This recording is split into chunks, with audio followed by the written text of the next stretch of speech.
l'avenir au secours du présent. Le beau est toujours bizarre.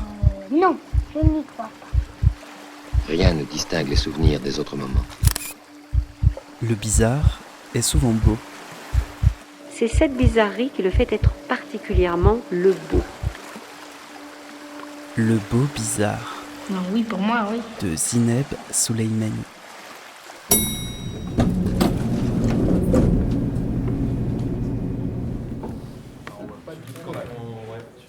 Bonjour à toutes, bonjour à tous. Bienvenue dans Le Beau Bizarre, un espace sonore libre et hybride. Un espace qui accepte volontiers de retourner à l'école. Bonjour tout le monde. On est très heureux de recevoir Emma Biget aujourd'hui pour une séance autour des écologies transféministes. Pour une brève présentation, Emma, tu es, alors je ne sais pas si tu dis théoricienne ou philosophe, danseuse. Et aujourd'hui, tu as fait le choix d'un format qui inclut aussi que vous ayez des textes, je crois, qui ont été imprimés, qu'on va faire tourner. On en aura sans doute peut-être pas assez, donc ce sera partagé avec le voisin, la voisine. Voilà. Et puis, je pense que merci. Ce jour-là, j'ai eu le droit d'assister à une séance d'un séminaire proposé par Le Serre, Molpois et Gianfranco Rebuccini à l'École des hautes études en sciences sociales. Et ce jour-là, la séance avait pour titre « Écologie transféministe » par Emma Biget.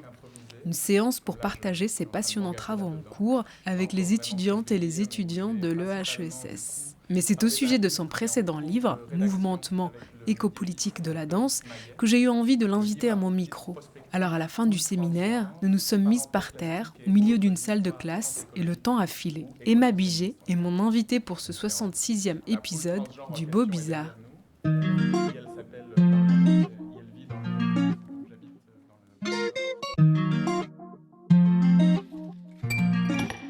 Emma Biget, bonjour. Merci d'avoir accepté mon invitation dans Le Beau Bizarre. Vous avez publié en 2023 l'essai Mouvementement écopolitique de la danse. Et c'est entre autres à ce titre que j'ai souhaité vous inviter à mon micro. Mais comme je ne veux pas me risquer à vous présenter en vous enfermant dans des identités ou des cases socialement admises, je vous propose que vous lisiez vous-même la manière dont vous vous êtes expliqué à ce sujet dans votre livre. Mais au fait, est-ce que je me suis présenté ? Je m'identifie comme mammifère terrestre et apprenti licorne, mais j'ai aussi été identifiée comme française, nord-européenne, blanche, valide, neurotypique, neurodiverse, garçon, fille, trans, PD, gwyn, queer et bien d'autres noms encore dans lesquels je ne me reconnais pas toujours et même qui sont souvent inadéquats, voire nuisibles pour penser les êtres humains. Je les mobilise ici, pas pour en faire des étendards, pas pour dire d'où je parle, comme si ces catégories pouvaient en rendre compte, mais parce que tant que la morale d'état civil et les hiérarchies de race, de genre, de capacité, de classe qui les sous-tendent n'auront pas été abolies, il restera nécessaire de penser à travers et contre elles les conditions pour en finir avec le monde qui les a rendues possibles. Il m'est arrivé d'officier comme étudiante, puis comme docteur, puis comme enseignante de philosophie, comme danseuse, comme commissaire d'exposition et, au moment d'écrire ce texte, comme professeur d'épistémologie, offices qui m'ont conduit, pendant l'écriture de ce livre, à vivre entre Paris, Larrey, Marseille et Lisbonne. Dans toutes ces situations, j'ai cherché et je cherche des excuses pour rouler par terre, suivant les voies de danse expérimentale improvisée, dont certaines ont traîné assez longtemps dans le monde pour recevoir des noms. Merci. Pourquoi il est difficile de vous présenter, Emma Biget ? La première chose qui me vient à l'esprit, c'est le fait que je suis traductrice, je crois, avant tous les autres métiers que je fais. Et du coup, j'imagine qu'en raison de cette fonction traductrice, à savoir, moi, je ne considère pas vraiment avoir des idées ou des représentations, des actions, des images qui existeraient sans que ce soit celles des autres que je contribue à passer, que peut-être j'intensifie, mais en tout cas dont j'ai pas la prétention d'être l'autorité dont elles émergent, ces idées, je crois que du coup ça doit pas faciliter les choses parce que pour moi je suis une passeuse ou une vectrice et pas tellement autre chose que cette vection ou cette transmission. Alors, vous dites aussi qu'en dehors de votre travail, vous aimez rouler par terre. Pourquoi tenez-vous à ce geste-là et quel rapport entretenez-vous avec la gravité dans ce cas-là ? Oui, rouler par terre, c'était une tentative pour moi d'essayer de dire danser sans utiliser le mot danse.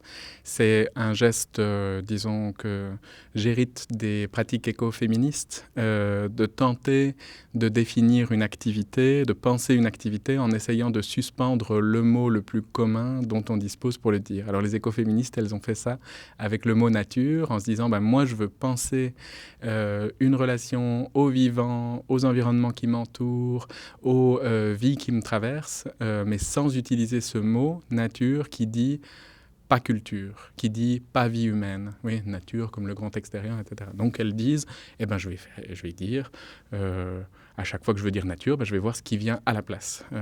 Peut-être ça sera cette forêt, cet animal, cette créature qui vit avec moi. Et ça me permettra d'être plus précise quand je dis les choses. Alors j'ai fait à peu près pareil avec la danse, parce qu'il se trouve que j'ai écrit une thèse et puis un bouquin sur cette discipline ou cette pratique. Et je me suis dit, et si je me retenais de dire le mot danser, qu'est-ce que je dirais à la place ? Alors le mot que j'ai décidé de dire ou de répéter, c'était rouler par terre. D'abord parce que la pratique qui m'a fait entrer dans la danse, c'est le contact improvisation, qui est une pratique qui effectivement est très liée à la chute ou à la gravité, comme vous le soulignez. À savoir, c'est une pratique qui consiste à se jeter dans les airs et à étudier comment la créature que nous sommes survit à cette situation de perte de sol. Une des conséquences, c'est que du coup, on roule par terre, à savoir quand tu n'as pas de sol, ce que tu apprends à faire presque primordialement, c'est de t'y récupérer en faisant accès à, disons, la rondeur de ta chair, à des parties de toi qui sont un peu moins angulaires, un peu moins droites, et qui font donc, disons, appel à la vie sphérique de l'animal que donc tu es. Voilà, rouler par terre, pour moi, c'est une manière de dire danser, mais c'est aussi une manière de penser que danser, c'est d'abord mettre ma chair au contact du sol, apprendre à me défaire de mes gardes à l'égard du sol, c'est-à-dire apprendre à me défaire de l'idée que mon humanité est garantie par ma stature érigée de Homo erectus, que mon humanité est garantie par le fait que je saurais me protéger de l'humus sur lequel je m'appuie. En ce moment même pour cet entretien, on est au milieu d'une salle de classe, mais on s'est quand même mises toutes les deux par terre, comme aussi une manière d'avoir un sol commun. Ouais, je crois que c'est ça qui m'intéresse dans cette expression. Alors pour entrer justement un petit peu plus dans votre texte, je vous propose d'écouter le premier extrait, et c'est un extrait Ami. Il y a en moi des mouvements qui ne sont pas de moi, des mouvements qui me précèdent et dont certains m'instituent. Mouvement de la respiration, mouvement des fluides dans mes vaisseaux sanguins, mouvement de ma posture qui se maintient érigée sans mon concours conscient, mouvement de mes yeux qui suivent les contours des choses autour de moi. Sans cesse, je suis mouvementé du dedans comme du dehors par d'autres mouvements que les miens. Il y a bien des voies pour apprendre à reconnaître et habiter ces mouvements. L'écologie, par exemple, comme activisme et comme pratique scientifique, nous apprend à repérer les intrications entre les mouvements humains et plus qu'humains. Nous enseigne notre participation aux respirations des arbres, comme à la vie de quantité de vivants qui habitent nos tubes digestifs, nos maisonnées, nos milieux de vie. Depuis plusieurs décennies, l'engagement des militantes, des philosophes, des artistes sur cette voie a modifié les sensibilités à une vitesse remarquable. Nous, et je veux dire ici nous, habitantes des empires, héritières ambiguës de la modernité, colonialité, sommes de moins en moins nombreuses à ignorer que, comme dit la philosophe Donna Haraway, nous sommes du compost.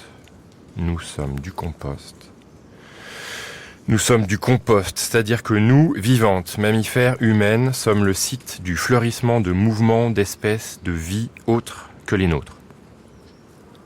Ce passage-là, Ce passage, je sais pas, c'est le début du livre, mais c'est surtout choisir Emma Biget, je crois, je me disais, parce que c'est une danseuse philosophe incroyable, qui m'inspire énormément, en fait.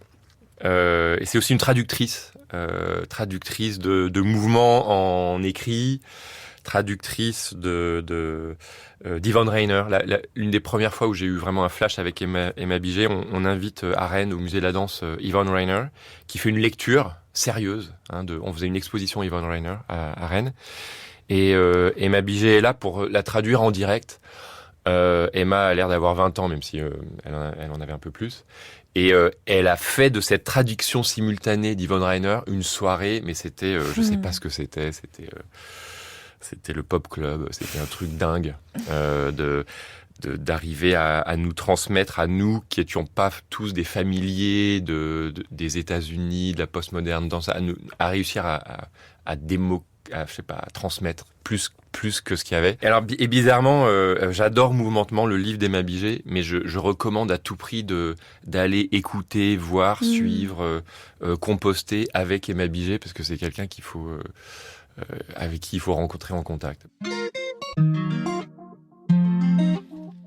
Un extrait avec le chorégraphe Boris Charmatz qui lit d'abord un passage de votre livre avant de dire toute l'admiration qu'il vous porte. Qu'est-ce que cela vous fait d'entendre les mots de Boris Charmatz et comment l'expliquez-vous? Parce qu'il vous cite quand même très très souvent. J'ai beaucoup d'amitié pour cet homme-là. Il a vraiment une qualité incroyable de savoir poser des questions et aussi d'être très attentif à est-ce que je peux créer les espaces pour que d'autres personnes puissent y répondre. Il a vraiment cette espèce de talent. Il a des idées et puis après il laisse les autres les lui expliquer avec ce geste aussi de générosité assez constant. On se voit peut-être une fois tous les 2 ans avec Boris. Ça, c'est pas non plus comme si on avait une proximité physique, pratique régulière, mais effectivement, je pense souvent à lui et je suis reconnaissante au fait que ça lui arrive de penser à moi aussi. Et j'ai eu de la chance parce que effectivement, je l'ai rencontré très jeune, un peu par accident, parce que je faisais ce gig pour gagner du fric, de faire une traduction. Alors là, c'était un bon exemple de pratique auquel j'avais jamais goûté et je me suis dit, bah oui, pourquoi pas commencer par traduire Yvonne Rainer. Et c'est grâce à Nancy Stack-Smith qui m'avait invité au musée de la danse et qui m'avait demandé de la traduire et qui, à nouveau, sujet d'incompétence, je me suis dit, bah pourquoi pas. Et du coup, au fur et à mesure, je me suis retrouvé impliqué dans le musée de la danse pour faire une exposition dédiée au contact improvisation.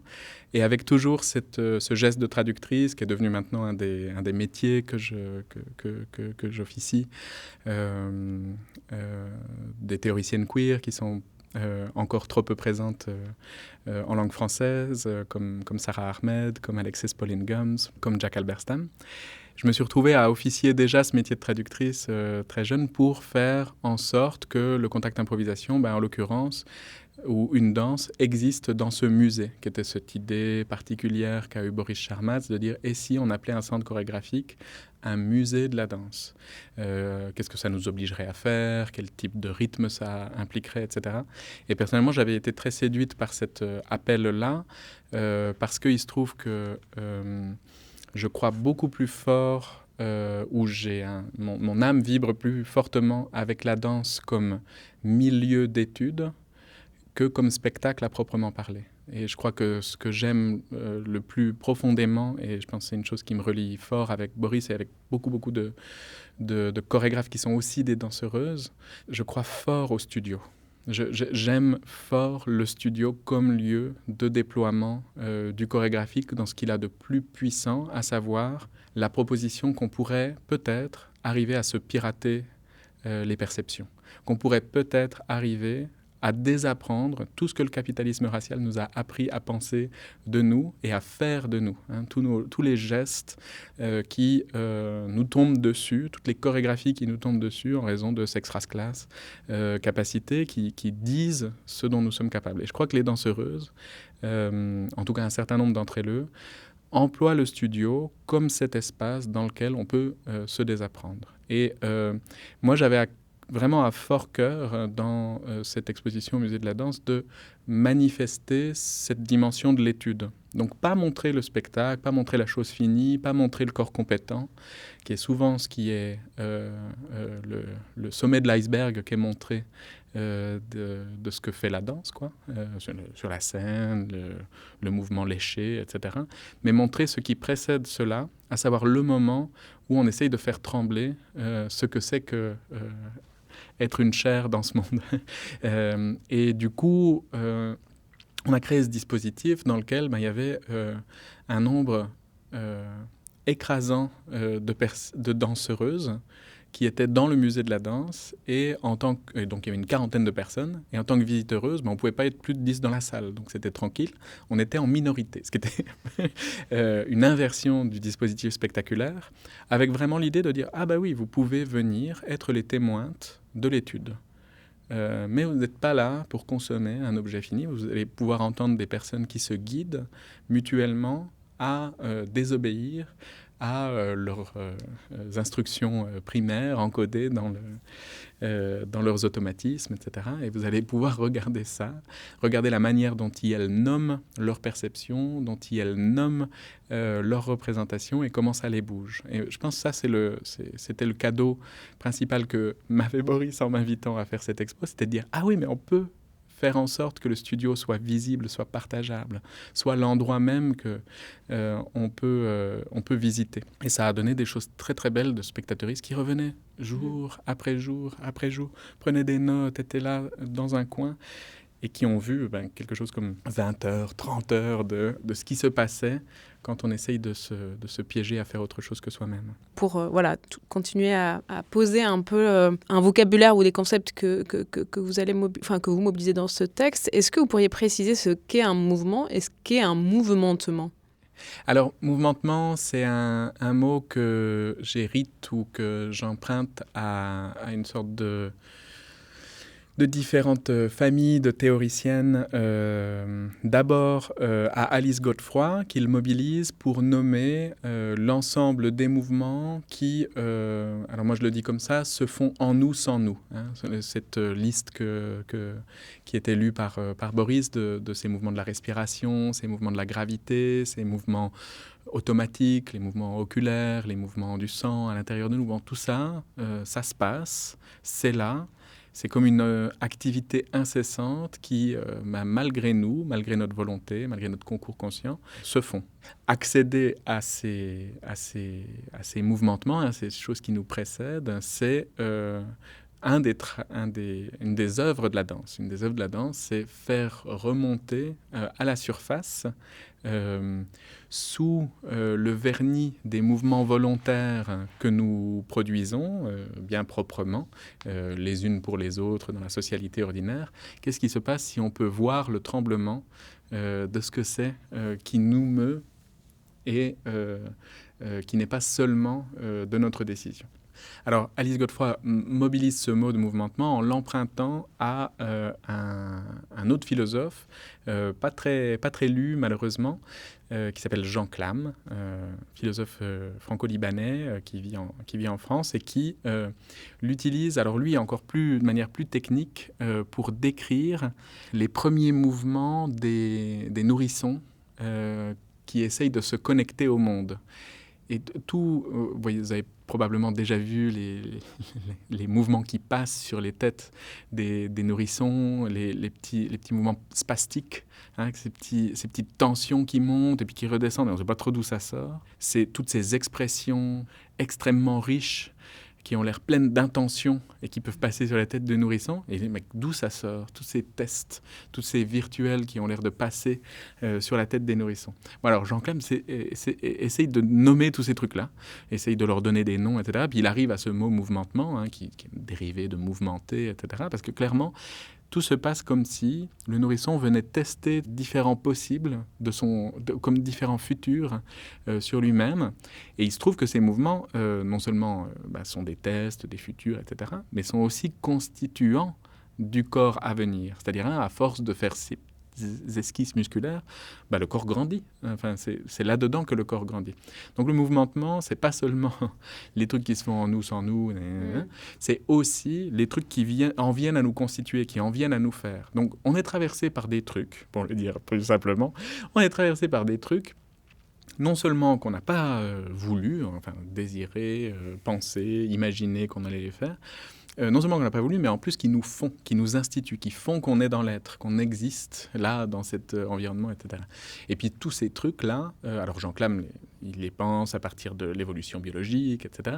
Mais on peut aussi étendre, on est traversé par des tas de flux, parfois problématiques, des flux de pollution, des flux idéologiques dont on aimerait bien se débarrasser, mais ils sont collés à nos rétines, ils sont collés à nos représentations, à nos manières de vivre. On est traversé par quantité de flux qui nous bougent, qui nous font faire des choses, des fois on se demande pourquoi on les fait, et qui en même temps constituent notre matière, qui viennent s'ancrer dans les muscles, dans les veines, dans les articulations, au point de nous rendre nos mouvements possibles. Voilà, le mouvement, on peut dire généralement, il est connoté du côté de l'intentionnalité, connoté du côté de l'action consciente, et on pourrait dire les mouvementements sont tout ce qui constitue le sol depuis lequel ces mouvements conscients, volontaires, etc. peuvent se produire. Dans les concepts que vous articulez, dans le livre, il y a aussi les pratiques somatiques avec cette étymologie du mot soma. Est-ce que vous pourriez un peu revenir dessus? Alors les pratiques somatiques, elles désignent un ensemble, une sorte de famille de pratiques qui consistent à prendre soin de la totalité corps-esprit, de dire ça va bien de remettre en place une colonne qui ne va pas très droit ou des muscles qui sont douloureux, etc. Si on ne prend pas aussi soin de la manière dont on a des représentations, dont on a des imaginaires derrière ça, les problèmes vont refaire surface parce que nous sommes une totalité somatopsychique et pas seulement un bout de matière qu'on pourrait simplement manipuler, redresser comme de la pâte à modeler, quoi. C'est riche, quoi. Le mot qui est utilisé depuis les années 50-60 pour désigner cette famille qui inclut Feldenkrais, Bodyman Centering, Pilates, etc., en un sens yoga d'une manière un peu bizarre, etc. Ça, c'est le mot de pratique somatique et qui est un mot paradoxal, on pourrait dire, puisque soma, en grec ancien, ça signifie d'abord le cadavre. Et pas du tout le corps vivant, le corps intelligent, etc., mais juste le corps cadavre. Ça vient notamment du fait qu'en grec, il n'y a tout simplement pas de mot pour dire le corps vivant, parce qu'il est probable que pour la pensée grecque, en tout cas certaines analyses de Foucault notamment disent cela, il est probable que pour la pensée grecque, il n'y ait tout simplement pas de corps, autant au sens de créature qui serait séparée de ton esprit. Tout ce qu'il y a, c'est des mouvements, des gestes, des manières d'exister dans le monde, des humeurs, des choses qui nous traversent, etc. Du coup, ils ont un seul mot pour dire corps, et ça veut dire cadavre. C'est-à-dire il y a un seul moment où il y a un corps, et c'est le moment où il n'y a plus de vie dedans. Mais tout le reste du temps, il n'y a pas de corps. Parce que ce qu'il y a, c'est une vie. C'est une chair, c'est un mouvement, une fête, je ne sais pas comment dire. Bon, bref, il y a tout un ensemble de mouvements qui sont... En tout cas, les somatiques utilisent ce mot, bizarrement, de cadavre, qui effectivement a beaucoup influencé, en réalité, notre idée de ce que c'est qu'un corps. L'anatomie moderne coloniale, elle est remplie, l'anatomie qu'on hérite depuis le XVe siècle, celle de Vézal, dont on voit peut-être les planches anatomiques, un peu ces extrêmement beaux dessins avec des montagnes à l'arrière, des écorchés, etc. Cette anatomie, elle est tout entière fondée sur l'idée que le cadavre pourrait nous servir de modèle pour comprendre ce que c'est qu'être une existence incarnée. C'est quand même une drôle d'idée, prendre un corps mort pour penser le corps vivant, peut-être pas le meilleur modèle, mais bref.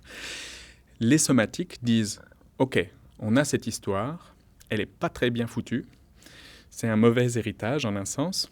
Et si nous nous rendions capables d'en hériter d'une manière inventive? Et si nous essayions de faire ce qu'elles appellent, les praticiennes somatiques, des anatomies expérientielles? Si nous essayions de réinvestir le senti à l'intérieur de cette image du cadavre comme cette chose morte et sèche, etc. Et si nous faisions, au contraire, vivre nos perceptions à l'intérieur de ça. Donc, les somatiques sont un peu comme un des outils ou une des boîtes à outils de la piraterie de la perception, dont je parlais plus tôt à propos de la danse, c'est-à-dire, et si on pouvait s'auto-pirater, devenir les espions de nos propres perceptions, de nos propres représentations, et si on pouvait s'habituer à sentir... Attends, c'est quoi la texture de mon estomac ? Comment ça sent un estomac ? C'est un peu bizarre, parfois c'est un peu désagréable d'aller sentir jusqu'à l'intérieur de soi comment ces créatures moites vivent à l'intérieur de nous. Voilà, des intestins, un cœur, c'est quoi sa texture à ce cœur, etc. Mais il y a une sorte de volonté de revendiquer cette part de nous qui a comme été capturée par les savoirs médicaux et par les savoirs anatomiques spécifiquement, et de dire on peut en être les savantes. En tout cas, en 5 chapitres, vous menez une forme d'enquête pour pister les stratégies que les praticiens et les praticiennes de la danse, des pratiques somatiques ou des expérimentations somactivistes ont mis en place pour faire jaillir le terrestre en nous, pour faire apparaître comment la Terre nous soulève, comment d'autres mouvements nous traversent sans nous appartenir, comme vous le disiez plus tôt, comment ces chercheurs et chercheuses du et sur le mouvement inventent des mondes et des gestes qui permettent d'élargir plutôt que de restreindre nos appartenances, en prenant comme appui plusieurs pièces chorégraphiques que vous avez vues pour la plupart, et j'aimerais que vous nous parliez de l'une d'entre elles, mais on écoute d'abord un trop court extrait.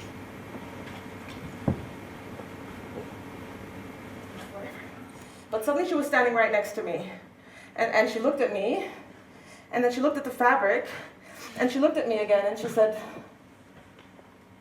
"Is that your costume for the married piece?"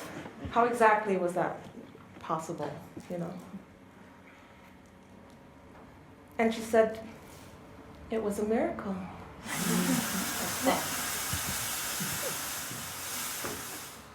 Pourquoi le choix de Hate Me Thunder de Teresa Vetucci ? Je suis très contente d'avoir l'occasion de parler de Teresa parce que je crois que c'est la première fois qu'on me pose une question sur cette pièce qui est une pièce dédiée à la figure du virginal. Elle se propose, Teresa, de reclaim au sens féministe, de revendiquer, de se réapproprier la figure du virginal et de défaire les fantasmes prédateurs coloniaux qui sont associés à l'idée d'une terre ou une créature, ou souvent une femme, en tout cas une créature féminisée, virginale, dont la virginité serait l'assurance de la possibilité de l'appropriation. Et alors elle propose de raconter une autre histoire, et elle propose notamment de raconter une autre histoire des hymens, qui est donc c'est un mot grec qui veut dire membrane, une membrane qui fait la séparation entre l'intérieur et l'extérieur. L'hymen, c'est une technologie patriarcale quand il est pensé comme assurance de la virginité des épouses. Mais c'est aussi un mot dont on peut se réclamer et dire peut-être qu'il y a plus d'hymen que simplement à l'entrée du sexe féminin. Et peut-être qu'on pourrait parler d'hymen un peu partout. Ça, c'est la proposition de Teresa. Et si on pouvait penser les hymens des oreilles, comment, quand un son nous arrive, il rompt un tout petit peu la membrane qui nous sépare de l'extérieur et il fait de la place à ce que l'extérieur vienne en nous. Et si on parlait de l'hymen de la bouche, quand on fait entrer quelque chose dans notre corps, et si on parlait de l'hymen de l'anus, etc., etc. Donc quantité, et peut-être même en fait des hymens dans nos mains, quand un objet y est déposé, qu'est-ce qui est exigé de nous pour que quelque chose vienne se déposer en nous. Teresa, elle pense du coup cette grande variété des hymens comme une invitation à une pratique. Et si nous nous rendions attentifs à tous nos seuils, ou à toutes nos membranes, et au travail que ces seuils exigent de nous. Comment nous nous mettons au travail pour que ces seuils puissent exister, puissent laisser passer de l'information et puissent la bloquer au besoin. C'est une chose importante. Aussi, le don de la membrane, c'est de pouvoir aussi refuser quand les choses sont insupportables, non désirées, etc. Et du coup, ce à quoi elle fait place, et je ne crois pas qu'elle en parle dans le spectacle, je ne me rappelle plus maintenant, ce à quoi elle fait place, c'est à une sorte de technique pour se faire pousser des vagins, si on pourrait dire comme ça, techniques pour se faire pousser des hymens, techniques pour se faire pousser des membranes, un peu partout dans le corps. Elle fait référence au mot inventé par la théoricienne féministe berlinoise Vinnie Adamczak, qui est le mot circlusion. Et la circlusion, c'est une proposition par Adamczak de penser une espèce de contrepartie au mot pénétrer qui, lui, garde avec lui dans son histoire l'idée qu'il n'y aurait qu'un seul objet digne de pénétrer, qu'est le pénis. Et Teresa dit, déjà, il y a beaucoup plus que ça. Quantité d'autres choses entrent en nous. Et surtout, ça c'est la proposition de Vinnie Adamczak, surtout, pénétrer suppose une binarité entre le pénétrant, le pénétré. Et si on pouvait aussi faire de la place à l'activité de la personne qui reçoit? Et si on pouvait avoir un verbe qui décrirait toutes les actions que nous faisons pour faire en sorte que quelque chose puisse entrer en nous? Quels sont les actes de disposition que nous mettons en place pour que quelque chose puisse faire son incursion dans notre oreille? On connaît bien cela, les personnes qui, féminisées, ont besoin de mettre des casques sur leurs oreilles pour se balader dans la rue, pour bien se protéger de faire entrer de l'information invoulue dans l'extérieur, le savent bien. Parfois, on n'a pas envie de circlure. Mais les autres situations dans lesquelles on est là au service de la possibilité que quelque chose d'autre puisse entrer en nous. Ces situations précieuses, en fait, elles demandent des tas de gestes de relâchement, d'ouverture et une activité volontaire qui est ressortie de l'embrassement, du cercle, effectivement, une activité de sphincter, si on le dit en termes anatomiques, c'est-à-dire on ouvre ce cercle pour faire entrer quelque chose en nous. Et ça, cette activité de faire entrer quelque chose en soi, qui est donc un drôle de créature grammaticale, parce qu'on a l'impression qu'on fait une activité pour pouvoir être réceptive, elle me semble très très bien décrire non seulement le spectacle de Teresa Vitucci, qui parle bien de cela, mais aussi plus généralement le danser. Le danser, c'est cette activité très particulière, qui est bien une activité, qui est bien quelque chose que nous faisons, mais qui consiste à faire pour pouvoir se laisser être mu. Donc il y a une sorte de duplicité ou de dualité ou de simultanéité de deux actions, le faire et le recevoir. C'est bien là le lien. Il y a un aller-retour permanent entre la pratique et la théorie. Et parmi vos pratiques, il y a celle de la danse-improvisation. On en parlait plus tôt. Avant de nous dire pourquoi vous avez choisi particulièrement cette pratique de la danse, on va écouter un autre extrait ami. Was very interested in simple, ordinary movements. Il est intéressé par les mouvements simples. Il passait 6 heures à étudier son corps et il s'est demandé ce qu'il faisait le reste du temps. À peu près à la fin des années 60, il a étudié l'aïkido, les arts martiaux japonais. Et il a eu l'image de son corps projeté dans l'espace. Et il ne se souciait pas des conséquences. Alors il a travaillé ces techniques pour améliorer ça. Il a commencé vers 1972 et enseigné à ce moment-là le contact improvisation.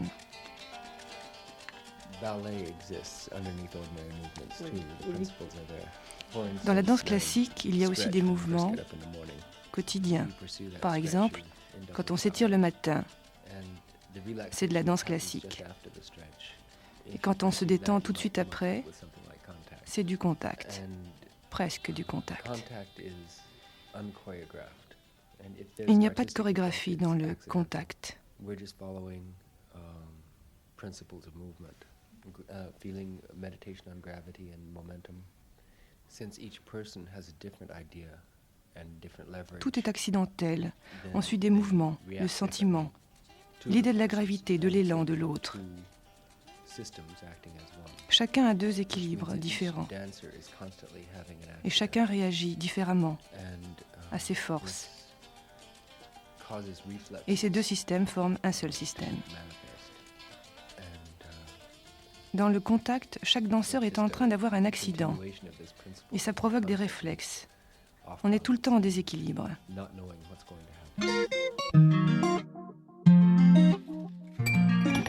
La voix doublée du chorégraphe états-unien Steve Paxton, de passage en France en 1978, un chorégraphe qui nous a quittés récemment et à qui vous rendez souvent hommage, notamment par la transmission et la pratique de la petite danse. Une danse que vous avez toutefois reçue de Nancy Stark-Smith. Vous en faites souvent une transmission lors de vos prises de parole en public. Pourquoi ? Qu'est-ce que c'est cette petite danse et quel est votre rapport à Steve Paxton ? Je suis très ému d'entendre la voix de Steve Paxton, qui effectivement est devenu compost il n'y a pas si longtemps que cela, dans la terre de sa ferme dans le nord du Vermont, qu'il a cultivée pendant 50 ans.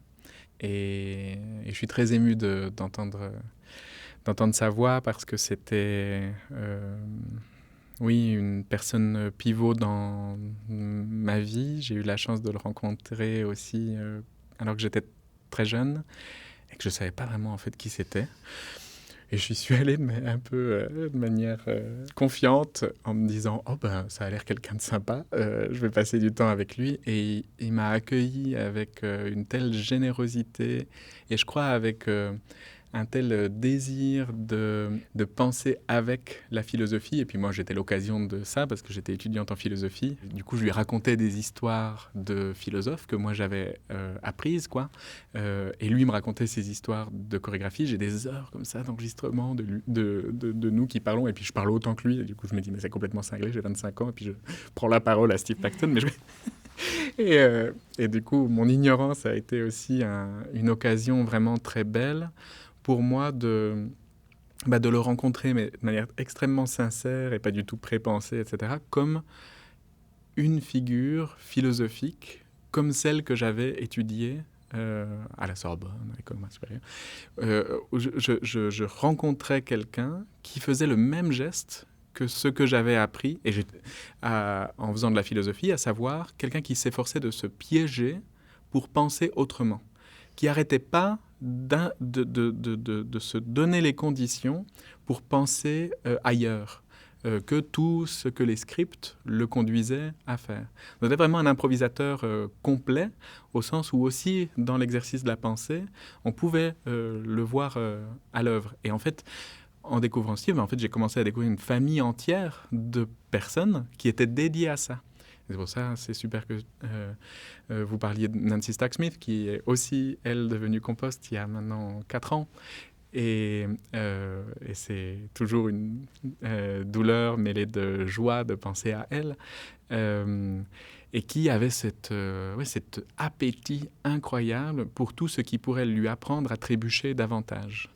Je ne pourrais pas le dire autrement, mais c'est vraiment ah oui, ça on peut apprendre à désapprendre, ou ça on peut apprendre à se dévisser les perceptions à cet endroit-là et un peu tomber mieux. Est-ce qu'on pourrait apprendre à tomber un peu mieux là, à cet endroit-là, qu'on croyait vraiment tellement sûr, qu'on n'aurait jamais cru qu'on pouvait tomber de là? Et c'est pour ça que c'est une discipline, le contact improvisation, qui, moi, m'a rempli à la fois d'amour, d'admiration, etc. Puis en même temps de conviction de « Ah, mais voilà des gens qui font de la philosophie en pratique ». Enfin, en tout cas, la philosophie que j'avais apprise à pratiquer, qui était la phénoménologie, des gens qui s'intéressent à plonger dans les micro-perceptions, etc. Alors là, pareil, ils font exactement la même chose. Et ils le font en faisant quoi? En se sautant les uns sur les autres. Et en apprenant à se survivre les unes aux autres. Et alors ça, c'est aussi, du coup, ça devient un enjeu éthique, relationnel, etc. J'ai observé aussi une culture qui avait mis en avant l'idée qu'on pouvait produire une forme copyleft. Et ça, c'est vraiment aussi quelque chose d'assez rare, finalement, dans l'histoire de la danse. Beaucoup des formes qui sont créées ont à voir avec un auteur qui vient marquer de sa patte certains mouvements qui vont pouvoir lui être attribués. Et puis, peut-être même, on va devoir payer pour les utiliser d'une manière ou d'une autre. Ça, c'est beaucoup dans les pratiques somatiques, etc. Avec le contact improvisation, on a affaire à une équipe de personnes. Donc déjà, c'est une collective plutôt qu'un individu, même s'il y a des individus forts là-dedans, des personnes qui ont beaucoup contribué, plus que d'autres, mais il n'empêche, c'est une équipe. Et cette collective, elle se décide volontairement à ne pas copyrighter la forme qu'elles ont pourtant mise en circulation. Et elles le font par conviction anarchiste on n'a pas envie de devenir des flics, on n'a pas envie de dire « Ah non, mais là, tu as fait un mouvement que c'est à moi ». Et deux, cette forme, elle va d'autant plus bénéficier aux autres si chacune peut se l'approprier comme elle le désire. Et peut la piquer, l'enseigner. Tu n'as jamais fait de contact improvisation? Pas de problème, tu peux l'enseigner. Et puis, il y aura peut-être des accidents, tu vas apprendre, tu vas échouer, mais tu peux essayer de la faire fonctionner, cette forme, et d'en apprendre.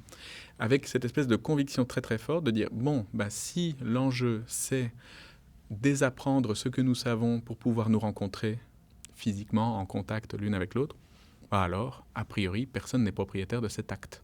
Cet acte-là, chacune doit pouvoir y contribuer. C'est un don incroyable et qui pose des valeurs dans le champ chorégraphique dont, je crois, on est encore en train d'hériter en partie. Des valeurs qui sont à la fois des valeurs pratiques. Il y avait une espèce de blague dans les années 70 à propos du contact improvisation où les gens passaient devant un studio où il y avait des gens qui faisaient du contact improvisation, puis vous voyez des gens assis en train de discuter. Puis ils disaient « Ah bah oui, il faut du contact là ». Et pourquoi? Parce que les studios de danse, c'était pas des endroits où on parlait. C'était des endroits où tu faisais ce qu'on te disait de faire, et puis voilà.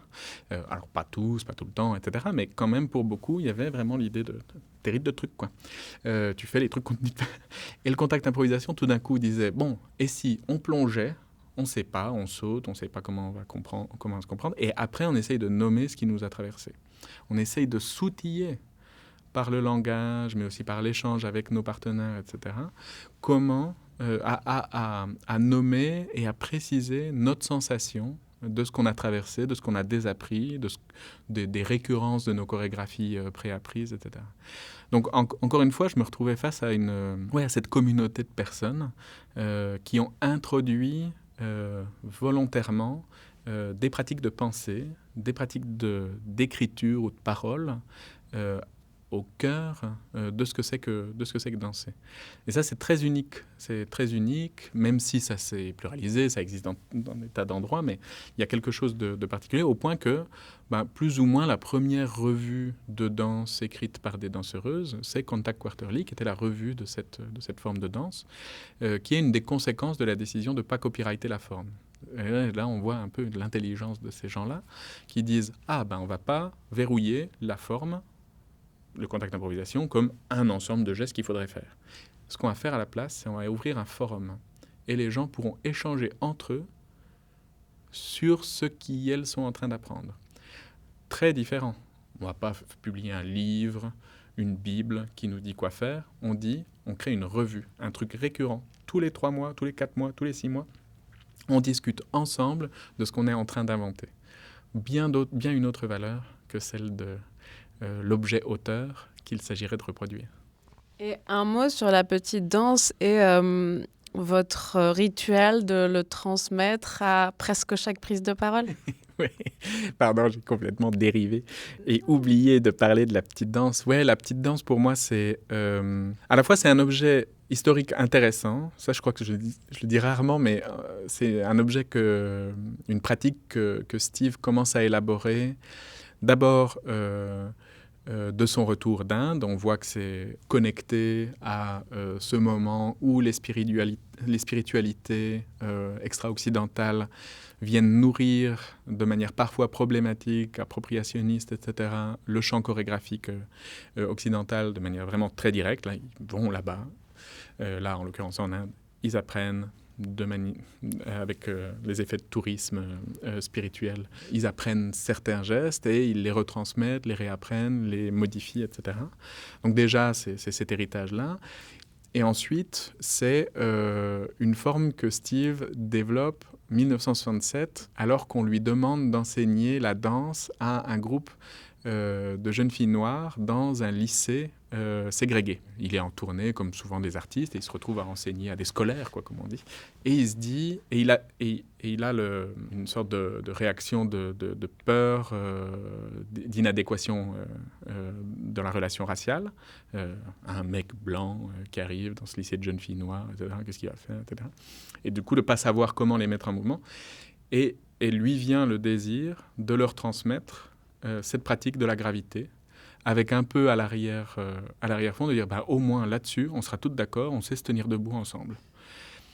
Et il y a quelque chose d'assez émouvant dans cette transmission, on pourrait dire, extrêmement problématique à plein d'endroits où on voit les mouvements coloniaux, les mouvements de ségrégation raciale qui sont en jeu, de trouver le geste qui permettra de se retrouver et de défaire une partie de nos gardes les unes vis-à-vis des autres.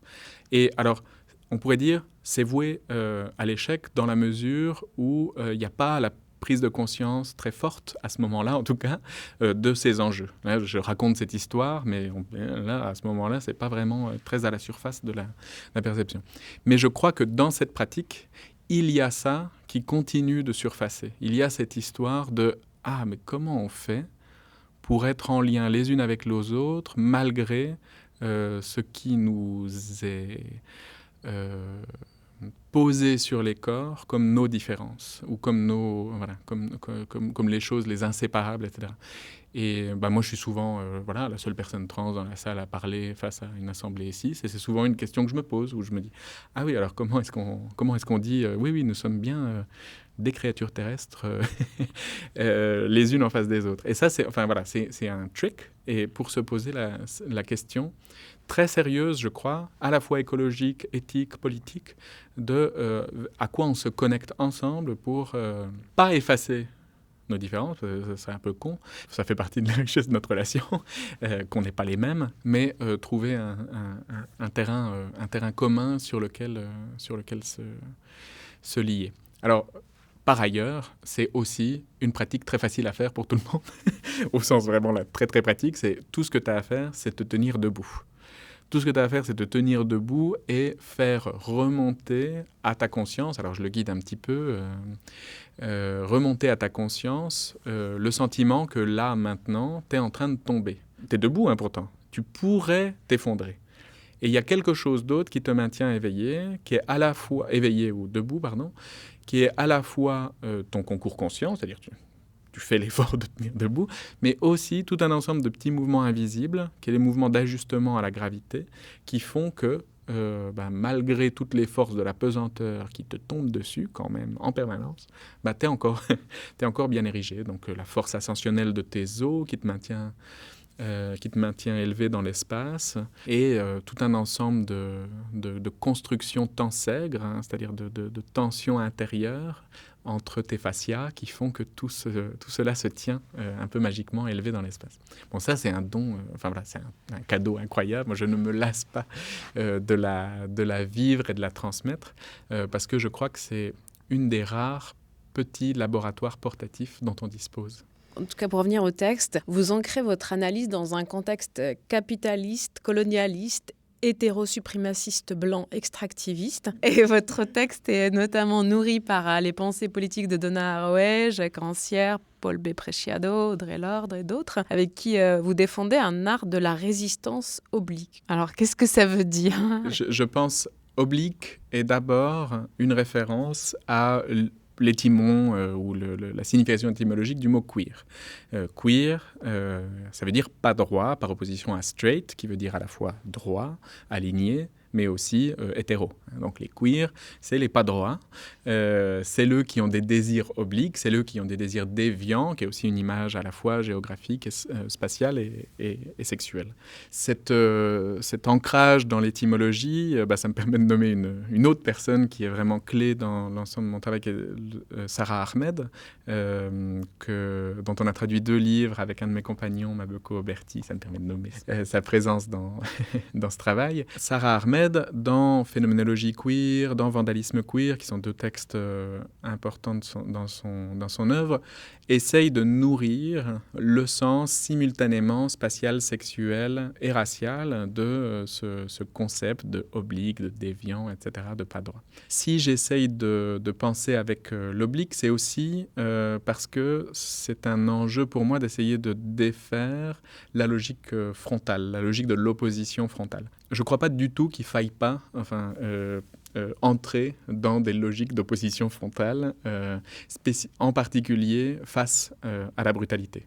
Face à la brutalité, parfois, même très souvent, la violence insurrectionnelle, la violence révolutionnaire, c'est une nécessité. Ça a été brillamment, puissamment théorisé et activé par des personnes comme Frantz Fanon, comme Elsa Dorlin, qui sont des figures aussi importantes dans le livre, parce que elles se sont efforcées, Fanon comme Dorlin, de penser comment la violence peut est à la fois quelque chose dont sont toujours accusés, quoi qu'elles fassent, les opprimés. Si tu es une personne noire dans la rue et que tu fais rien, tu es déjà trop. Tu es déjà en excès sur toi-même. Tu es déjà coupable. Donc tu es déjà violente. Tu n'as rien fait. Tu fermes ta gueule, tu n'es rien. Voilà. Donc, la violence, c'est toujours la chose qui est projetée sur les opprimés et qui peut être nécessaire pour se donner l'occasion de renverser un régime oppressif. Fanon le théorise puissamment dans un texte qui s'appelle « Les damnés de la terre », qui est son dernier texte, et qui n'est pas tant une violence au sens un exercice de la terreur, des coups de couteau, je ne sais pas où, etc., mais qui est plutôt qu'est-ce qu'on ressent quand ensemble, on sent nos muscles s'activer contre l'oppression. Et ça, c'est en sens, c'est qu'est-ce qui se passe dans une manifestation, qu'est-ce qui se passe dans une insurrection. Il n'y a pas besoin qu'on coupe des têtes dans tous les sens, etc. Mais qu'est-ce qu'on fait, qu'est-ce qui se passe quand nos muscles sentent qu'ils peuvent s'activer les uns avec les autres.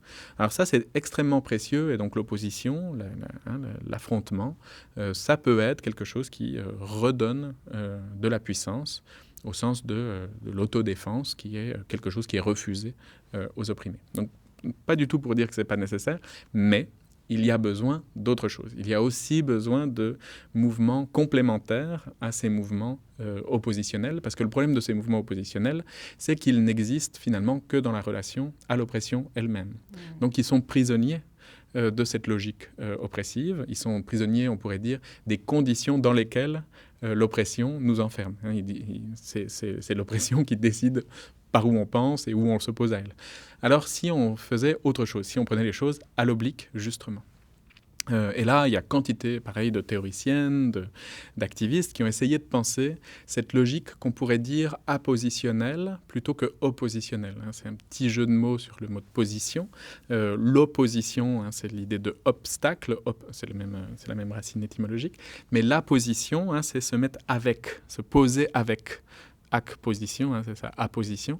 Donc on est contre, mais au sens de tout contre. On est collé à, on est dans le ventre du prédateur, on est dans le ventre du capitalisme mondial intégré et de tous les mots que vous avez utilisés pour rappeler ces conditions oppressives. On est dans le ventre de cette créature-là et pourtant on bricole des refuges. On bricole des espaces les unes pour les autres pour trouver de la ressource. Et ces espaces bricolés, c'est des espaces de tendresse vandale, des tendresses qui font obstruction à l'ordre hétérosexiste des désirs. C'est des espaces de soins mutuels, de repos, de relâcher, d'accepter de... Oui, je crois qu'on pourrait bien faire la sieste. Oui, on a le droit de se reposer. Ça fait partie des choses que je renomme dans le texte, par exemple, c'est cette œuvre de l'artiste Sosa et Niva Costa, des artistes Sosa et Niva Costa, qui tous les deux sont des artistes trans racisés, qui vivent entre l'Europe et les États-Unis et qui ont créé cette installation qui s'appelle Siestas Negras ou Black Power Naps en anglais, et qui sont donc des espaces gigantesques, des installations gigantesques, essentiellement faites de lits ou de stations de repos, dans lesquelles les corps racisés, mais pas seulement, parce que notre libération présuppose la libération de tous les peuples. Enfin, c'est une phrase du Combahee River Collective, qui est un collectif de lesbiennes noires aux États-Unis dans les années 70. Et elles installent cet ensemble de zones de sieste en disant « oui, ça peut être une action militante que de réclamer la possibilité pour nous de trouver du repos à l'intérieur d'un système qui ne veut que notre insomnie. Oui, ça peut être une manière pour nous de nous apposer plutôt que de nous opposer, que de décider à l'intérieur d'un monde qui ne veut que extraire nos forces de travail, de juste se reposer, de juste rien dire, de juste rien faire, de s'allonger. Et comme on sait, les corps racisés immobiles dans la rue sont déjà criminels. Donc c'est déjà faire quelque chose, sont déjà criminalisés. Donc c'est déjà produire une autre histoire, produire une autre version de la vie que de proposer des espaces dans lesquels ça devient autorisé. Eh bien, pour élargir un peu votre périmètre de recherche, je vous propose d'écouter une nouvelle voix amie. Salut Emma, c'est Yves Citon.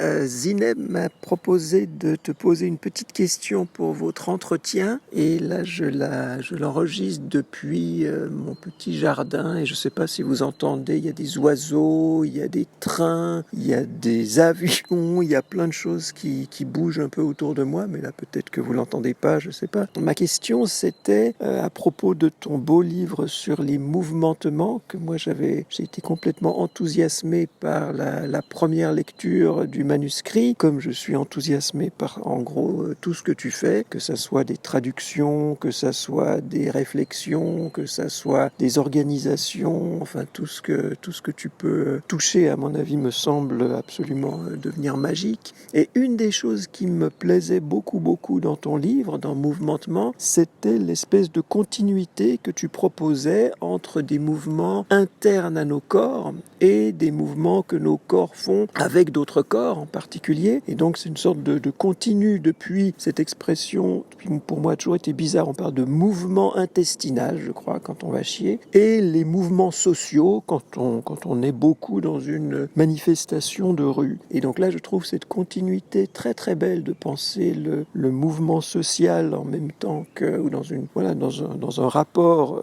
assez intime avec les mouvements intestinaux.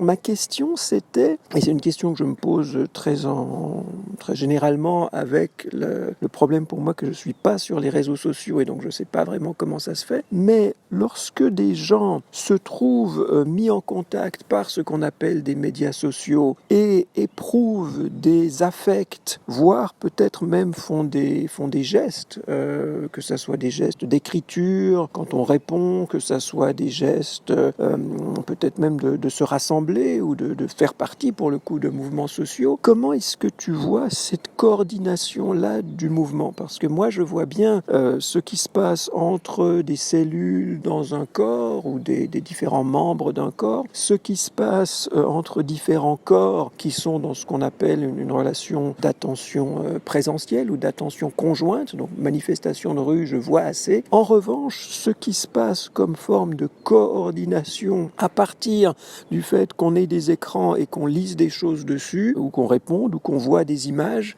est-ce que pour toi, ce type de coordination-là de mouvement, est-ce que c'est de nouveau dans une continuité? Est-ce qu'il y a une différence majeure? Parce que les corps ne sont pas en proximité directe, ça passe par quelque chose, par des réseaux. Est-ce que ça casse quelque chose qui est important pour toi dans les mouvements? Est-ce qu'au contraire, ça en fait une médiation différente? Et quelle serait la nature de cette différence de la médiation? Voilà, je ne sais pas si ma question est claire. J'espère qu'elle n'est pas trop longue. Et en tout cas, merci pour ton livre, merci pour ta pensée, pour tout ce que tu apportes à notre monde qui est infiniment précieux. Ici, le philosophe Yves Citon, co-directeur par ailleurs de la collection qui vous édite chez La Découverte, Terrain philosophique, vous pose une question que vous n'abordez pas, il me semble, dans votre livre, celle des mouvements numériques. Oui, bon, je suis déjà très ému d'entendre la voix d'Yves et son don unique de célébration des autres. J'entends le compliment et je sais aussi entendre dans sa voix la capacité à l'émerveillement envers la création des autres. Et ça, voilà, je ne peux que le remercier d'apporter ça dans le monde. Et un endroit auquel je crois on se rejoint fort aussi, le désir de célébrer des autres. Oui, alors effectivement, je crois que je m'intéresse beaucoup à des figures gestuelles concrètes des militances du XXe et du XXIe siècle qui ont une qualité virale, qui ont une qualité de contagion ou de contamination gravitaire, c'est-à-dire qui invitent les autres à participer au mouvement qu'on est en train de faire. Donc je pense à des gestes comme ceux des sit-in, des die-in, des kiss-in, tous ces in-là, ces formes un peu bizarres qui ont été importées grâce aux militances africaines-américaines, puis queer, des années 50 jusqu'aux années SIDA, dans les années 90, où on retrouve sans cesse cette figure très spécifique d'un geste non oppositionnel. On s'assoit, on ne fait rien contre, mais on fait quelque chose qu'on n'a pas le droit de faire. On s'assoit devant un bus, on s'assoit dans un diner où on n'a pas le droit d'aller dîner, on se roule des pelles, pas très oppositionnel comme geste, mais il se trouve qu'on n'a pas le droit de se rouler des pelles entre personnes soi-disant de même sexe. Qu'est-ce que ça fait de créer ces espaces? Ce que ça fait d'abord, ces espaces où on fait des gestes qu'on n'a pas le droit de faire, mais qui ne sont pas vraiment des gestes oppositionnels, ce que ça fait, c'est que ça en invite d'autres à les faire. Et là, c'est bien ce qu'on a observé pour les sit-in, ou le geste de Rosa Parks, qui est relayé par les médias, qui en invite d'autres à les faire, qui se remettent à les produire, etc. Et du coup, on a face à des gestes qui, dans leur qualité même, dans cette qualité discrète ou moyenne, ou non, ni active ni passive en tout cas, produisent quelque chose dans le monde qui se multiplie. Ce dont je ne parle pas dans le livre, effectivement, c'est que déjà, ces gestes, pour se viraliser, ont besoin de la médiation technologique, des journaux, des photographies qui circulent, des textes qui les décrivent et qui les font exister dans l'imaginaire des gens, qui commencent à les répéter, etc. Donc, c'est des phénomènes qu'on pourrait dire déjà médiatiques, même si on est dans un état des médias au XXe siècle qui est bien différent de celui qu'on connaît aujourd'hui via les médias sociaux. Alors, moi, je ne suis pas très bien placé non plus pour en parler, dans la mesure où je n'ai pas les médias sociaux non plus, et ça, tu le sais, Yves, donc c'est pas très sympa de me poser la question, truc que j'ignore. Mais ce qui me vient à l'esprit quand je pense à ce que les médias sociaux permettent, c'est se retrouver. C'est-à-dire qu'ils nous permettent potentiellement de nous retrouver physiquement ou dans une cotemporalité avec d'autres personnes, si on s'écrit ensemble, si on est dans des vastes réunions, etc., d'une manière qui fait que quelque chose de nous peut commencer à s'aligner. Donc c'est pas tellement, si on pense, c'est pas tellement pour la rapidité du message, etc., puisqu'on peut voir qu'il y a des viralisations de gestes appositionnels bien avant les médias sociaux. Enfin voilà, les sit-in du mouvement africain-américain n'ont pas attendu les médias sociaux pour exister. Mais ça peut être des espaces relatifs d'intensification de ça. Le problème, c'est que les formes de la réunion sur le média en viennent à prendre le pas sur la co-mobilisation. Et du coup, le fait de poster la chose sans attendre la réponse devient l'action elle-même. Et c'est pas tellement d'être sur le média qui est le problème, parce que ça, c'est super pour des tas de personnes, notamment neurodiverses. Ça peut être vachement, ou handi, ça peut être vachement bien de pouvoir avoir un activisme, disons, à distance, par les médiations techniques, etc. Donc c'est en un sens une très bonne nouvelle. Donc c'est pas tellement la question de rester sur les médias sociaux que est-ce qu'on attend la réponse, est-ce qu'on étudie la réponse des personnes à qui c'est adressé, du collectif auquel ça s'adresse. Et ça, j'ai l'impression qu'il y a des ruptures qui se produisent, où il y a beaucoup plus d'émissions d'informations que de travail en réalité, de réception, de recueil, de comment ça bouge les autres. Et c'est une des raisons pour lesquelles, et là je pense très fort à Adrienne Maree Brown quand je suis en train de dire ça, qui est une militante queer africaine-américaine et qui a beaucoup pensé les dynamiques de justice punitive dans les collectifs queer au moment du Covid. À un moment, du coup, où là, carrément, on ne pouvait plus, par ailleurs, même si on l'aurait voulu, se retrouver les unes les autres. Et où, du coup, toute une espèce de pratique un peu maladive, ou en tout cas évidente, au sens qui vidait les esprits et les cœurs de tout le monde, consistait à jouer à la posture la plus parfaite. Et du coup, encore une fois, cette logique de émission, je lance dans le monde ma posture parfaite, Mais alors, où est l'enjeu de réception, de négociation, de « Ah, ça ne marche pas très bien pour moi, comment est-ce qu'on répare le tort qu'on s'est fait », etc. Tout cet endroit de la négociation difficile avec les autres a été comme momentanément obéré.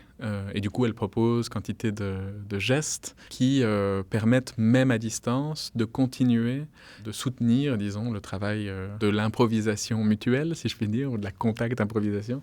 C'est-à-dire de continuer d'investir dans l'idée que peut-être on n'est pas sûr de savoir si on est bien sur le même sol et qu'on aurait peut-être bien intérêt à encore se demander, on est au même endroit là ? Est-ce qu'on est encore au même endroit ? Vous terminez votre livre par un appel vers l'activisme, par la tendresse et l'amour, justement. Quels seraient les rituels de tendresse qui nous permettraient de changer le monde ou, à défaut, rester un peu debout tout en continuant à rouler par terre ? Oui, ce concept de tendresse, il doit beaucoup à la fois à Audre Lorde, qui l'a pensé de manière puissante dans les usages de l'érotique, l'érotique comme puissance, qui est paru en traduction dans Sister Outsider, qui est aussi une conférence qu'elle a donnée et qui est peut-être la voix la plus belle qu'on puisse entendre et peut-être le premier geste à faire. Allez tout écouter, Audre Lorde, les usages de l'érotique, si vous entendez l'anglais en tout cas. What I wanted to speak to today is another aspect or the opposite of the pornographic. Because it's really hard. I know it is for me, and I'm sure it is for you. Andrea Dworkin yesterday spoke about the necessity of our knowing our enemy. Well, in order to know our enemy, we have to expose ourselves to some really energy-sapping things. And to do that, we need all the strength we can get. We need each one of us to deal from a place where we are most powerful. And what I wanted to talk about today was the erotic as a source of that power, and how urgent it is that we recognize that within ourselves and that we not confuse the pornographic with the erotic. The name of this is uses of the erotic as power. Now, there are many kinds of power, both the ones we use and the ones we do not yet use, acknowledged and otherwise. The erotic is a resource within each one of us that lies in a very deeply female and spiritual plane. It is firmly rooted in the power of all our unexpressed and unrecognized feelings. In order to perpetrate itself, every oppression in our history must corrupt or distort those various sources of power within the culture of the oppressed, as for instance within our culture as women, that can provide energy for change. Now, for women, this has meant the suppression of the erotic as a considered source of our power and information within our lives. Elle doit beaucoup ce concept de tendresse à donc la manière dont Audre Lorde l'a pensé en disant « Nous avons besoin de revendiquer l'érotique, la manière dont nous pouvons prendre plaisir à être les unes avec les autres, face à sa capture hétéropatriarcale, face à son blanchiment sous la forme de la pornographie mainstream en gros, sous la forme de l'idée qu'il n'y aurait qu'un seul endroit où le plaisir serait autorisé, c'est la chambre à coucher, et puis principalement au service des mecs. Et Audre Lorde dit « Mais non, nous avons tout intérêt à réorienter notre attention vers ce qui nous fait du bien. Et ce qui nous fait du bien, ça veut bien dire ce qui fait du bien à toi et à moi ensemble en même temps. Si je prends du plaisir et que toi t'en prends pas, c'est que ça ne doit pas en être. À ce qui nous fait du bien, comme une orientation pour nos vies.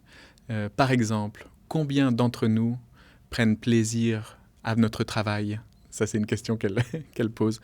Et avec un peu cette question qu'elle nous pose, qui est de dire...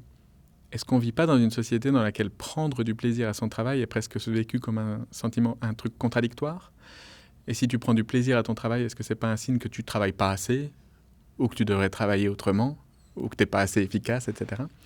Et du coup, elle redéplace cette logique en disant non, l'activité de la tendresse permanente, l'investissement envers la tendresse, envers ce qui nous rend tendres les unes aux autres, mais aussi ce qui nous fait du bien, peut être un projet politique et pas seulement un projet capturable par l'industrie du bien-être. Parce qu'on entend un peu peut-être dans les mots que j'utilise, quelque chose d'un peu soupçonnable, comme oui, ça va, tous les développements personnels nous apprennent déjà à nous orienter vers notre propre plaisir, vers notre propre intérêt, etc. Mais Audre Lorde dit quelque chose de plus fort, elle dit « Et si on en faisait quelque chose comme une action politique, comme quelque chose que nous ne pouvons avoir, la tendresse, le plaisir, l'éros, que si nous le partageons ». Autrement dit, que si d'autres que nous peuvent en profiter et eux aussi. C'est-à-dire, est-ce que s'il peut y avoir une contagion du plaisir et de l'éros qui vient. Et donc là, on voit que c'est un enjeu militant qui a été nommé, je parlais de Adrienne Mary Brown à l'instant, qui a été nommé par Adrienne Mary Brown comme activisme du plaisir. Et activisme du plaisir, c'est faire rayonner le plaisir. Enfin, je veux dire, au sens de le partager avec d'autres, refuser d'être dans des situations comme je le suis souvent de soliloque face à des personnes qui écoutent, mais en disant vous démerdez pour écouter dans les conditions horribles qui vous sont faites, d'être assis sur des chaises, bloqués dans le froid ou je sais pas quoi. Prenez vos aises, trouvez des manières agréables pour vous d'être physiquement là. Ouais, c'est des petits gestes, mais juste de continuellement se référer, se rappeler que nous sommes des chairs qui ont des qui ont des besoins, matériels, qu'on peut s'apprendre à renommer, auxquels il n'y a pas honte de faire droit, et qu'au contraire, on aurait probablement toutes bien des avantages à se retrouver autour d'elles, ces plaisirs, je veux dire. L'autre personne grâce à laquelle je nomme et renomme la tendresse, c'est Anton Livingstone, qui est une de mes collaboratrices les plus chères et les plus régulières, et qui a lancé dans ce monde cette expression, la tendresse comme vandalisme. Et cette idée de tendresse comme vandalisme, c'est l'idée que parfois, démonumentaliser, défigurer les grandes figures qui nous sont proposées comme modèle de l'existence, les Macron du monde, on va dire, pourrait bien passer par simplement des temps où nous sommes ensemble à ne rien faire, à être tendres les unes envers les autres, déboulonner les statuts, hyper nécessaires, on continue d'en avoir extrêmement besoin, et créer ces autres sortes de monuments que seraient des sculptures de chair, avachies les unes sur les autres, à être heureuses les unes avec les autres. Ouais, ça je crois qu'on a encore besoin dans l'espace public de manifester la tendresse comme vandalisme. Non, j'ai pas de questions, mais j'ai de la curiosité. J'aimerais bien partager des pratiques. Je sais qu'elle enseigne beaucoup et que j'aimerais bien soit suivre un de ses workshops ou laboratoire, soit en faire un ensemble. Emma, quand est-ce qu'on s'invite à faire quelque chose ensemble ?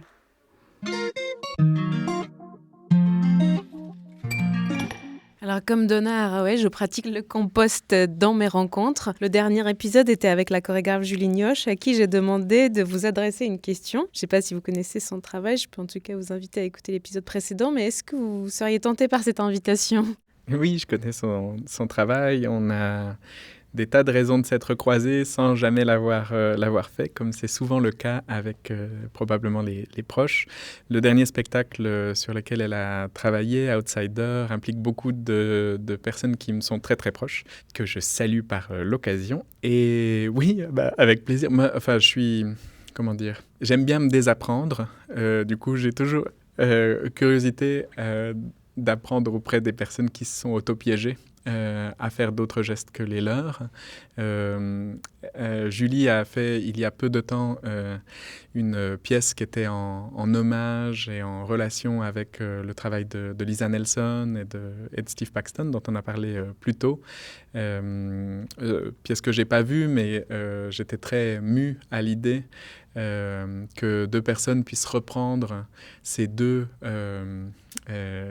artistes improvisants que sont Steve et Lisa. Et j'ai une curiosité à l'idée de comprendre ce qu'elle a bien pu traverser en faisant ça, en se faisant, je ne sais pas comment dire, l'interprète, mais encore plus peut-être la vectrice de ces mouvements qui sont des autres, parce que je crois que c'est qui sont des autres danseuses. Parce que je crois que c'est finalement la chose la plus forte pour moi pour apprendre à penser, danser. Je ne sais pas lequel des deux choisir.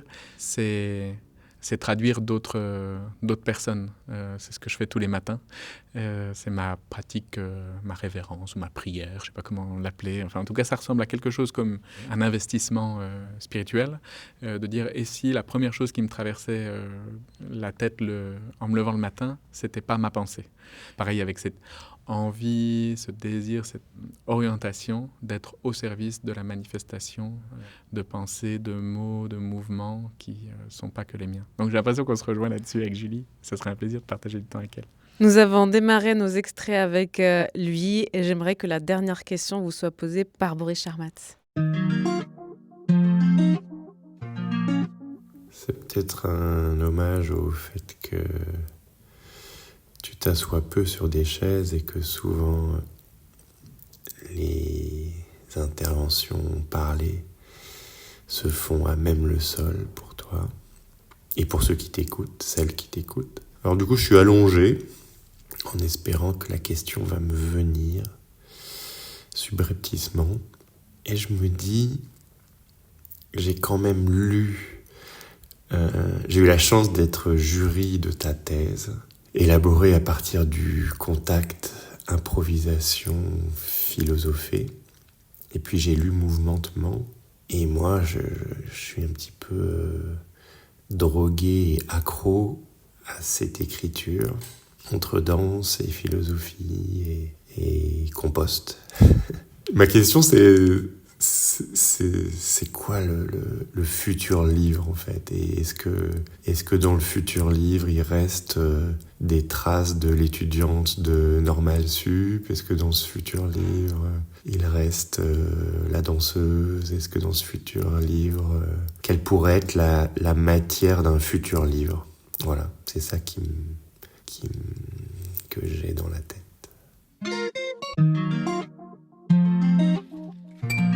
Eh bien, il y a plusieurs futurs livres.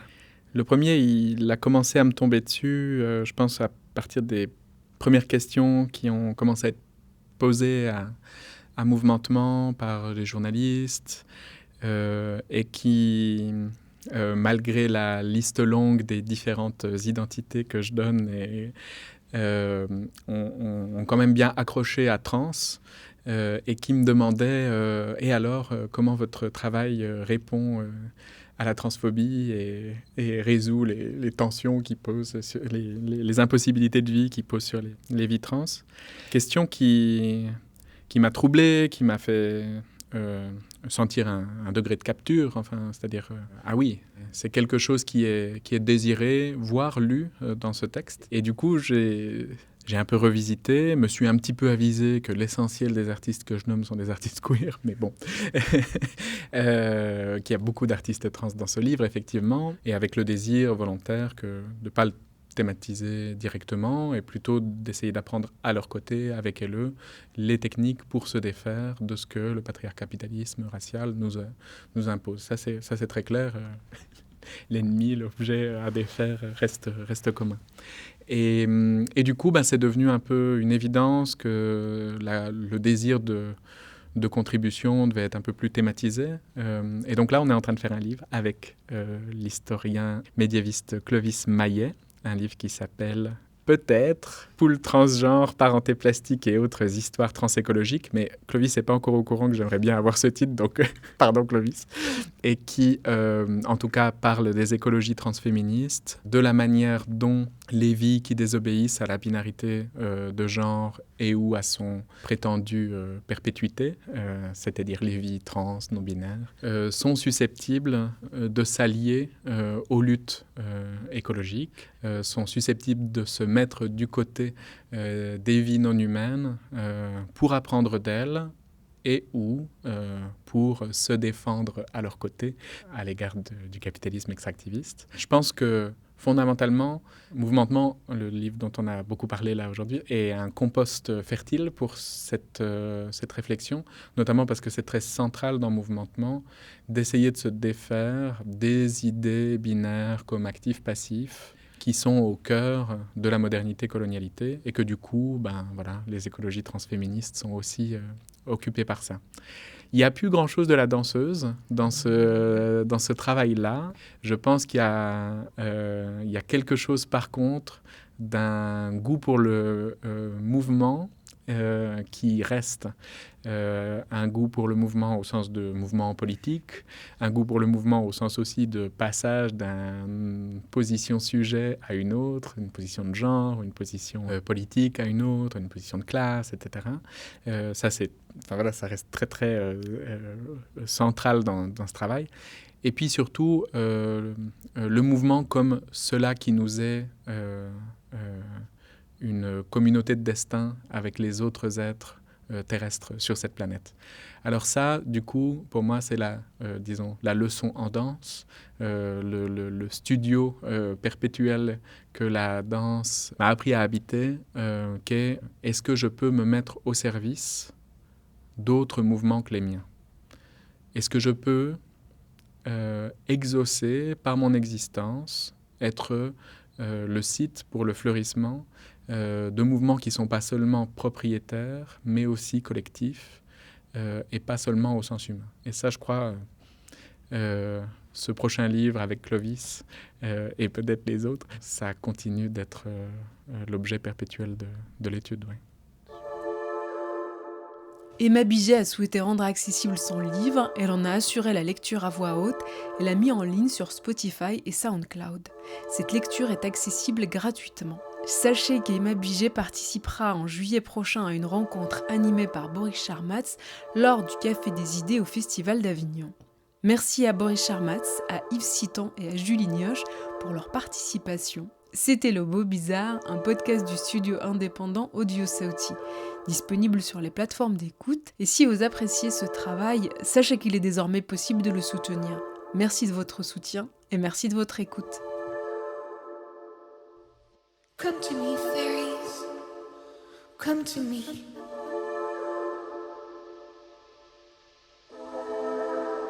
Dykes, faggots, queens.